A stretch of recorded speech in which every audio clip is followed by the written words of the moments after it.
మన ఆచారాలు, సంస్కృతి, సాంప్రదాయాలకు స్వాగతం. అందరూ ఎలా ఉన్నారు?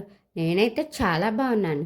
మీరెలా ఉన్నారో కామెంట్ రూపంలో తెలియజేసండి. మరి ఒక చిన్న కథ తెలుసుకుందామా మరి? వామన అవతారం 3 అడుగులతో లోకాలను కొలిచిన విష్ణువట. ఒక చిన్న బాలుడు కేవలం 3 అడుగుల భూమి అడిగాడు. కానీ ఆ 3 అడుగులతోనే 3 లోకాలను కొలిచేశాడట. ఆ చిన్న బ్రాహ్మణ బాలుడు ఎవరు? బలిచక్రవర్తి. తన రాజ్యాన్ని కోల్పోయాడు. ఈరోజు వామనావతారం వెనుక ఉన్న అద్భుత రహస్యం తెలుసుకుందాం.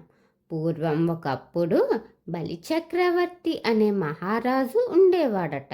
అతను చాలా ధైర్యవంతుడు, దానం చేయడంలో ప్రసిద్ధుడు. బలిచక్రవర్తి తన శక్తితో దేవతల రాజ్యమైన స్వర్గాన్ని కూడా జయించాడు. దేవతలు ఓడిపోయి చాలా బాధపడ్డారు. అప్పుడు దేవతలందరూ కలిసి విష్ణువు వద్దకు వెళ్ళి ప్రార్థించారట. ప్రభు, బలిచక్రవర్తి చాలా శక్తివంతుడయ్యాడు. మా రాజ్యమైన స్వర్గాన్ని కూడా జయించాడు. దేవతలు ఓడిపోయి చాలా బాధపడ్డారు. అప్పుడు దేవతలందరూ కలిసి విష్ణువు వద్దకు వెళ్ళి ప్రార్థించాడు. ప్రభు, బలిచక్రవర్తి చాలా శక్తివంతుడయ్యాడు. మా రాజ్యాన్ని తిరిగి ఇవ్వండి దేవతలు ప్రార్థించాడు. అప్పుడు విష్ణువు ఒక చిన్న బ్రాహ్మణ బాలుడిగా అవతారం తీసుకున్నాడు. ఆ బాలుడి పేరే వామనుడు. చిన్నవాడైనా అతని ముఖంలో ఒక దివ్యకాంతి కనిపించింది. ఒకరోజు బలిచక్రవర్తి ఒక మహాయజ్ఞం చేస్తున్నాడట. ఆ యజ్ఞంలో ఎవరైనా ఏదైనా అడిగితే ఇవ్వాలి అనే సంకల్పం పెట్టుకున్నాడు. అప్పుడు వామనుడు అక్కడికి వచ్చాడు. బలిచక్రవర్తి ఆ వామనుడిని చూసి, ఎవరు ఈ బాలక, నీకు ఏమి కావాలి అని అడిగాడు.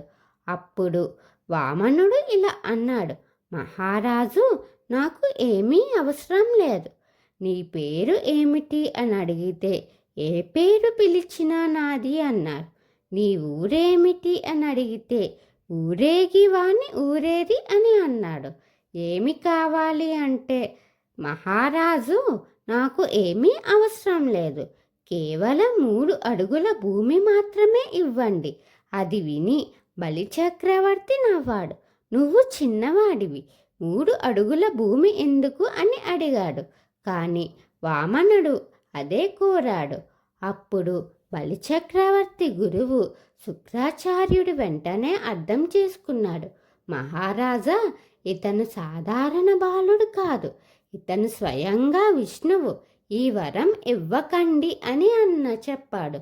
నేను ఒకసారి మాట ఇచ్చాను, దానిని తిరస్కరించలేను. బలిచక్రవర్తి వరం ఇచ్చిన వెంటనే చిన్న వామనుడు ఒక్కసారిగా విశ్వరూపం ధరించాడు. అతని శరీరం ఆకాశాన్ని తాకింది. మొదటి అడుగుతో భూమిని కొలిచాడు, రెండవ అడుగుతో ఆకాశాన్ని కొలిచాడు. అప్పుడు వామనుడు ఇలా అడిగాడు, 3వ అడుగు ఎక్కడ పెట్టాలి అని. బలిచక్రవర్తి వెంటనే అర్థం చేసుకుని అతనును నమస్కరించి ఇలా అన్నాడు, ప్రభు, నా తలపై 3వ అడుగు పెట్టండి. వామనుడు అతని తలపై అడుగు పెట్టాడు. అలా బలిచక్రవర్తి పాతాళలోనికి వెళ్ళాడు. అప్పుడు బలిచక్రవర్తికి భక్తిని చూసి విష్ణువు చాలా సంతోషించాడు.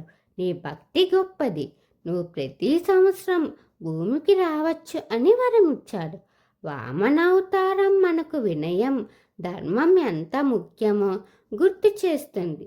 ఈ కథ మనకు ఒక గొప్ప పాఠం చెబుతుంది. గర్వం ఉన్నవాడు చివరికి ఓడిపోతాడు. భక్తి మరియు సత్యం ఉన్నవాడు ఎప్పుడూ గెలుస్తాడు. ఒక మంచి కథ తెలుసుకున్నాం కదా. మరిన్ని కథల కోసం ఎదురు చూస్తూ ఉండండి. మన ఆచారాలు, సంస్కృతి, సాంప్రదాయాలు వీటి మీద మీకు ఆసక్తిగా ఉంటే నా ఛానల్ని సబ్స్క్రైబ్ చేసి అలాగే పక్కనే ఉన్న బెల్ ఐకాన్ క్లిక్ చేయండి. నా వీడియోస్ని మీరు ఆదరించి లైక్, షేర్, కామెంట్ చేయండి.